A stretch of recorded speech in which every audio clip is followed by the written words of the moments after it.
Yeah, I miss. So give me your I, three favorite bass players growing up. Growing up, well, the Yeah, first who were the three person I that was were ever really? really into that I tried to really kind of emulate was Martin Turner from Wishbone Ash. oh yeah. Very melodic. I really enjoyed that part of it, of how he played. The other guy was Mel Shocker from Grand Funk. Well, And probably, man, it'd be tough on the, because there's so many, but I'm going to say Tim Bogert. oh, of course. Okay. And Timmy's the first guy I ever tried to play exactly like, because I would always explain Tim as he was so far outside that he was actually back inside. He was so far around this corner, he was coming back around the other side. I mean, he took over playing to a new limit, and overplaying is only bad if you don't do it good, and he did it really good. Yeah. Well, I think of Parchment Farm Oh yeah, when it was practice. That's like one of the greatest bass lines of all time. absolutely. Yeah, absolutely. I was a huge Cactus fan. I mean, I kind of knew about Vanilla Fudge. I really kind of discovered him in Cactus. Yeah. And then of course Beck Bogert and a piece and all that. So to me, Cactus is the pinnacle of his work. For me personally, that's what I like the most. Yeah, I would. So and in Badlands, we played Parchment's Farm as an encore. We played Evil as an encore. Ooh. And so I got to channel some Timmy while we were doing that. I had a good time doing it. Yeah, Yeah. sure.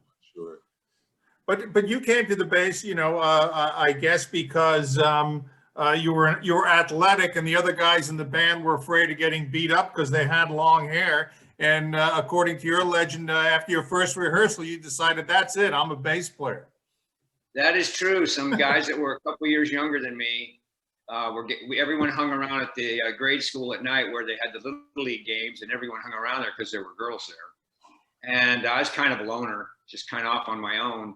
And these guys who were a couple years younger than me came up and said, "Hey, if you buy a bass, you can be in our band."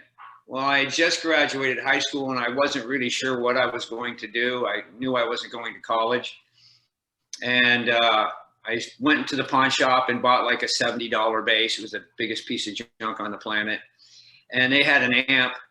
And after the first rehearsal, on the way home, I was walking home with one of the guys, and I said, "This is it.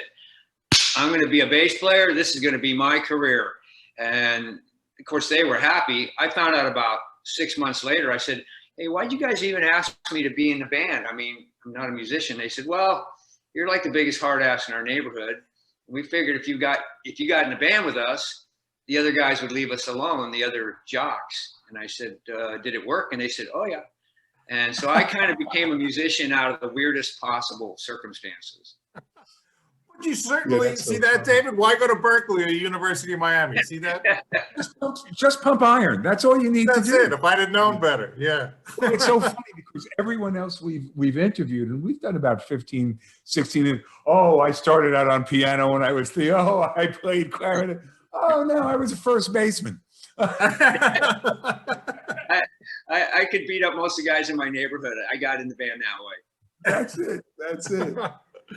But you must have progressed rather quickly. I mean, you must have had a natural affinity to it because it's one thing to play just the roots and be the adjunct to the guitar, but you're a very flexible player. Well, I mean, the band that I was in, since they were a couple years younger, they were just getting into high school, and I was just getting out. They were like sophomores in high school, and I was just leaving. So they were pretty young players, and they really didn't even know the kind of music that they wanted to play, which was the 70s, the Humble Pie, the Grand Funk, Uriah Heep, all that stuff. They couldn't really play a whole song. So they would play parts of songs. And I would sit there and try to figure out, I mean, the first song that I ever learned was Inside Looking Out by Grand Funk. And, I would look at the bass trying to figure out Mel Shocker's bass part and go, I know it's on here somewhere. I know it's got to be here. I'm going to find it. So early on, I wanted to play like him or like Andy Frazier from Free.